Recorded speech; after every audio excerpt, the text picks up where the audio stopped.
പേരാമ്പ്ര നിയോജകമണ്ഡലത്തിലെ സ്ഥാനാർത്ഥി പര്യടനം നടന്നുകൊണ്ടിരിക്കുന്ന സഹിച്ചേട്ടാ, ഞങ്ങൾ വണ്ടി ഇങ്ങനെ കുറച്ച് മുന്നോട്ട് വന്നിട്ട് കുറച്ച് പ്രവർത്തകർ റോഡിന്റെ മുമ്പിൽ നിന്നു. കുറച്ച് ആൾക്കാർ പറഞ്ഞു വണ്ടി ലെഫ്റ്റിൽ വഴി പോകണം, കുറച്ച് ആൾക്കാർ പറഞ്ഞു പറ്റില്ല, വണ്ടി നേരെ തന്നെ പോകണം. അപ്പോൾ ഒരു കൂട്ടർ പറഞ്ഞു അവിടെ ഒരു വഴിക്ക് പോയാൽ അവിടെ അധികം കാടാണ്, ആൾക്കാരില്ല, നേരെ പോയാൽ അവിടെ ഒരു കോളനി ഉണ്ട്, അവിടെ പോകണമെന്ന് പറഞ്ഞു. അപ്പോൾ എനിക്ക് ഇവിടുത്തെ ജോഗ്രഫിയൊക്കെ ഞാൻ പഠിച്ചു വരുന്നേ ഉള്ളൂ, പക്ഷെ ഞാൻ പഠിക്കും, ആ കാര്യത്തിലൊന്നും സംശയം വേണ്ട. ഞാനിത് പഠിച്ചു വരുന്നേ ഉള്ളൂ. അപ്പോൾ എനിക്ക് ഏത് വഴിയാണ് പോകേണ്ടതെന്ന് കൊടുക്കാൻ ഞാനിങ്ങനെ വണ്ടിയിൽ നിൽക്കുക, അത് ഇങ്ങോട്ട് പോകണോ. അപ്പോൾ നമ്മുടെ ആളുകൾ അതിനെ സംബന്ധിച്ച് റോഡിൽ ചെറിയ തർക്കമാണ്.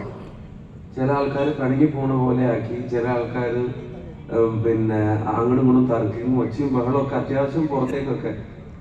അപ്പം ഞാൻ വിളിച്ചിട്ട് പറഞ്ഞു, നിങ്ങൾ ഒന്ന് മാറി ഇന്നത്തെ തർക്കിക്കും, റോഡിൽ നിന്ന് തർക്കിച്ചിട്ട് നമ്മൾ തമ്മിൽ അടിച്ചു എന്ന് പറഞ്ഞിട്ട് കഴിഞ്ഞ ദിവസം ഒരു വാർത്ത വന്ന പോലെ ഈ ഒരു വാർത്തയും കൂടെ വരുത്തണ്ട, ഏത് വഴിയാണ് പോകണ്ടെങ്കിലും ഞാൻ തയ്യാറാണ്. അങ്ങനെ ഒരു കോളനിയിലൂടെ പോകാൻ തീരുമാനിച്ചു.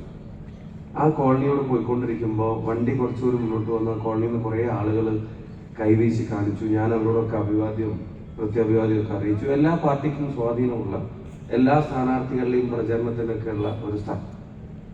അപ്പോൾ ഒരു സ്ഥലത്തെത്തിയപ്പോൾ ഒരു അമ്മ കൈ ഇങ്ങനെ കാണിച്ച് വണ്ടി നിർത്താതെ പോകാൻ പറ്റാത്ത തരത്തിൽ കൈ കാണിച്ചുകൊണ്ടേയിരിക്കും. അപ്പം ഞാൻ ഈ ഓപ്പൺ ജീപ്പിന്റെ സൈഡിൽ ഇങ്ങനെ തട്ടിയിട്ട് ഞാൻ വണ്ടി നിർത്താനായിട്ട് പറഞ്ഞപ്പോൾ ആ അമ്മ അടുത്തേക്ക് വന്നു.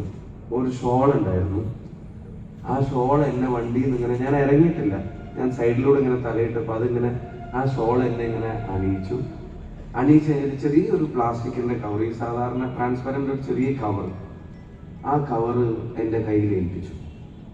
ആ കവറ് ഞാൻ വേഗം കയ്യിലെടുത്തപ്പോൾ അതിൽ ഇന്ത്യയുടെ ദേശീയ പതാകയാണ്.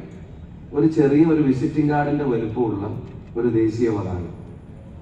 ആ ദേശീയ പതാക എന്നെ ഏൽപ്പിച്ചതായിരിക്കും എന്നുള്ള സന്തോഷത്തിൽ ഞാനത് പോക്കറ്റിലേക്ക് ഇങ്ങനെ മടക്കി വെക്കാൻ വേണ്ടി അതിങ്ങനെ തിരിച്ചപ്പോൾ അതിൻ്റെ ബാക്കിൽ ഒരു 100 രൂപയുണ്ടായിരുന്നു. ദേവകി അമ്മ, ഞാൻ പേര് ചോദിച്ചു, അമ്മയുടെ പേരെന്താണെന്ന് ചോദിച്ചപ്പോൾ ദേവകി അമ്മ എന്ന് പറഞ്ഞു. വളരെ സാധാരണപ്പെട്ട ഒരു ജീവിത സാഹചര്യത്തിൽ, വളരെ സാധാരണക്കാരിൽ തിങ്ങി നിറഞ്ഞ് താമസിക്കുന്ന ഒരു സ്ഥലത്ത് ഞാൻ അതുവഴി പോകുന്നുണ്ടെന്നറിഞ്ഞ്, നമ്മുടെ പര്യടനം അതുവഴി നടക്കുന്നുണ്ടെന്നറിഞ്ഞ് ഒരു ചെറിയ പ്ലാസ്റ്റിക് കവറിൽ ഇന്ത്യയുടെ ദേശീയ പതാകയും അതിൻ്റെ പിന്നിലൊരു 100 രൂപയും വെച്ചിട്ട് ആവശ്യം വരും അത് ഇരുന്നോട്ടെ എന്ന് പറയുന്ന അമ്മ മനസ്സുള്ള വടകരയെ ആര് വിചാരിച്ചാലും വിഭജിക്കാൻ കഴിയില്ല എന്നുള്ളത് ഈ നാട് എന്നെ പഠിപ്പിച്ചിട്ടുണ്ട്. എനിക്ക് വടകരയുമായിട്ട് വർഷങ്ങളുടെയും പതിറ്റാണ്ടുകളുടെയും ബന്ധം, ചരിത്രം ഒന്ന് അവകാശപ്പെടാൻ കഴിയുന്ന ഒരാളല്ല എന്നെനിക്കറിയാം. ഞാൻ അപ്രതീക്ഷിതമായിട്ട് ഇതേ വേദിയിൽ വന്നു നിന്ന് അന്ന് പറഞ്ഞ എൻ്റെ ബന്ധങ്ങൾ, എൻ്റെ ഭാര്യ വീട് ഉൾപ്പെടെയുള്ള ബന്ധങ്ങൾ ഒഴിച്ചു നിർത്തിയാൽ, സംഘടനാ പരിപാടികളിൽ ഇതിൻ്റെ പല സ്ഥലങ്ങളിലും പങ്കെടുത്തു എന്ന് ഒഴിച്ചു നിർത്തിയാൽ, ഒരു ഇലക്ഷൻ രാഷ്ട്രീയത്തിൻ്റെ ഭാഗമായിട്ട് ഞാൻ വടകരയിലേക്ക് ഇതുവരെ വന്നിട്ടില്ല.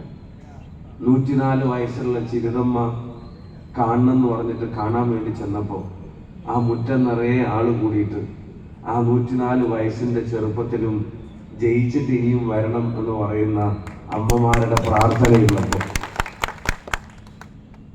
ഞാൻ കൊയിലാണ്ടിയിൽ ചെന്നപ്പോൾ കുട്ടികളൂർ സാഹിബിൻ്റെ വൈഫിനെ നമ്മളന്ന് പോയി കണ്ടു. അപ്പോൾ ആ ഉമ്മ എന്നെ കസേരയിൽ തൊട്ടടുത്ത് ഇരുത്തിയിട്ട് എൻ്റെ കൈ ഇങ്ങനെ ചേർത്ത് പിടിച്ചിട്ട് പറഞ്ഞത്, എനിക്ക് ഈ കയ്യിൽ വേറൊരാളുടെ കൈ ഇങ്ങനെ ചേർത്ത് പിടിച്ചതിൻ്റെ ഒരു ഓർമ്മ ഇപ്പോൾ വരികയാണെന്ന് പറഞ്ഞു. ഞാൻ ചോദിച്ചത് ആരെയാണെന്ന് ചോദിച്ചു. അവനോട് പറയാ, ഞാൻ വലിയ മൈതാനത്തെ പരിപാടി നടക്കുമ്പോൾ ഇന്ദിരാഗാന്ധി വരുന്ന പരിപാടിക്ക് അന്ന് പ്രചരണത്തിൻ്റെ സ്റ്റേജിൻ്റെ താഴെ നിൽക്കുക. അപ്പോൾ സ്റ്റേജിലേക്ക് ഇന്ദിരാഗാന്ധി കയറുമ്പോൾ പെട്ടെന്ന് എനിക്ക് ആ കൈ പിടിക്കാനുള്ളൊരു അവസരം കിട്ടി. ഇന്ദിരാഗാന്ധിയുടെ കൈ ഇങ്ങനെ മുറുക്കി പിടിച്ചിട്ട് എനിക്ക് വിടാൻ തോന്നിയില്ല. എന്നിട്ട് ഇന്ദിരാഗാന്ധി കുറേ നേരം എൻ്റെ കൈ വിടാതെ പിടിച്ചു. ഞാൻ പറഞ്ഞ ആ ഉമ്മയുടെ പ്രാർത്ഥന എനിക്കുള്ളപ്പോൾ ഞാൻ ഒരു കാര്യം വടകരയിലെ ജനങ്ങളോട് പറയുക, നമുക്കിവിടുത്തെ ജനങ്ങൾ ഒരു പിന്തുണ തന്നിട്ടുണ്ടെങ്കിൽ, നമുക്കിവിടുത്തെ ജനങ്ങൾ ഒരു വോട്ട് തന്നിട്ടുണ്ടെങ്കിൽ, നമ്മളെ ജയിപ്പിക്കാൻ ഇവിടുത്തെ ജനങ്ങൾ തീരുമാനിച്ചിട്ടുണ്ടെങ്കിൽ, ആ ജനങ്ങൾക്കിടയിൽ മതിലും വേലിയുമല്ല, അവർക്കിടയിൽ പാലമായി നമ്മൾ മാറും എന്നുള്ള കാര്യത്തിന് ഒരു സംശയവും നിങ്ങൾക്ക് ആർക്കും വേണ്ട. എന്നെ പല ആളുകളും വിളിച്ചിരുന്നു. ഇതിനു മുമ്പ് വടകരയിൽ നടന്ന പരിപാടികളും അതുമായി ബന്ധപ്പെട്ട പ്രസംഗങ്ങളും അതിലെ വാക്കുകളും വിശേഷണങ്ങൾക്കും ഒക്കെ ഞാൻ എന്താ മറുപടി പറയാത്തത്, ഒരു നല്ല മറുപടി കൊടുക്കണം എന്നൊക്കെ പറഞ്ഞിട്ട് എന്നെ പല ആളുകളും വിളിച്ചിരുന്നു.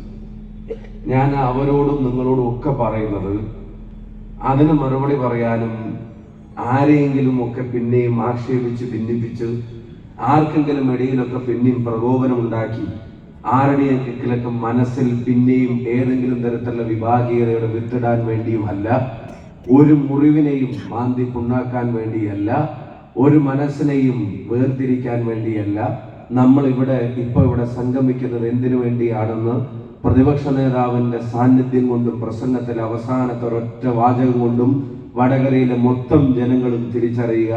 മീനച്ചൂടിലെ വിണ്ടുപോയ ഭൂമിയിലേക്ക് ഈ മഴ, അതിൻ്റെ മഴച്ചാറലുകൾ, അത് സ്നേഹത്തിന്റെ തുള്ളി പോലെ ആഴ്ന്നിറങ്ങുന്നത് പോലെ ഈ സംഗമം കൊണ്ട് UDF-ഉം RMPയും ഒക്കെ എന്താണ് ഉദ്ദേശിക്കുന്നത് ഒരൊറ്റ ചോദ്യം, ആ ഒരു ചോദ്യത്തിന് ഒരൊറ്റ ഉത്തരമേ ഉള്ളൂ.